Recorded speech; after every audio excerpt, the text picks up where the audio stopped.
kamano. Bende ntiere ng'ama ni sana no ka penjo koro chal ka gima gintiere akere kege kiane gitim nang'o winjo duond jadolo kwa piny owacho mondo mi oduoke ngima piny sechego bochako winjo duond josiasa makendo chak wacho ni miwaura miwa nafas miwaura miwa thuolo mondo wane kaka watimo ka bende moko kuom josiasa kaka wasewinjo no buono jadolo kuom tiyo gi kweth mar Azimio wuoye gi nyirombe mawinjo duond jadolo to chako winjo duond jasiasa okiano winj mane to chung' mar gi winjo bende ni kanye. Ndalo te dho jonabi mane konyo piny kendo ka ruoth nogik kamo to nonego chik mondo winj to jonabi wacho ang'o. Koro kapok awuoyo gi nyirombe to dang' akwa jowetewa ma lwetgi moro ma josiasa giwe tieko jodolo, giwe rondo jodolo gi pesa mondo ndhath jodolo kata modo gi chien ma ku jadolo ok nyalo wuoyo. To jadolo nego kuwuoyo kama to nego winji. To ke mana jadolo mochung' e adiera koro telo nyalo winje ni jadolo wacho ang'o. Mano wach maber ahinya ka piny dhi marach piny tek tiwinjo kaka jodolo wuoyo. Koro an gima dang' awachi ni telo mamalo oyie mondo winj duond kata dho jotich Nyasaye ni to wacho ang'o. Ka Archbishop nosewacho ni piny pek adiera, piny ok yot. Ma kadang' nwang' yo kata wis madang' duoko do garama piny mondo ngima odog mayot dang' bed maber kich dhano to hinyore. Dhano hinyore ahinya nikech sara ng'ado bech gik moko bo idho. Koro ji ok ni mayot.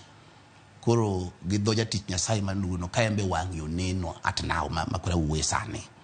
Madang' embo kwa tambe dang' ariura. Ni ngima to tek makadang' jatelo mar piny matiyo sani dang' nwang' yo to nego winj dho jodolo mondo many kaka dang' ngima dog chien ne wananchi. Kamano. Mano en wach ne nyirombe. Kamano. Kaito bende nwaneno ka Ole Sapit ne ntiere kacha Bomas. Kata kamano samoro ntiere lai kata ngadho moro miyudo kijiwo kanisa mondo ti kanyakla gi piny owacho mondo mi piny oring makare. Ere kama jadolo gore lai mong'ene ka to kuwinja donje ka to winja donje nikech samoro en bende noluonge mana mondo mi olam to oganda moko nyalo paro ni nodhi maembo osiro telo mane donjo mathoth ne oganda no kuyie kod yiero no. Ere kama jadolo wadu dhi gore lai mondo oyudre kama ne Ole Sapit oyudre cha. Nawacho ka chirno mokwongo ni jomoko igi nyasachgi.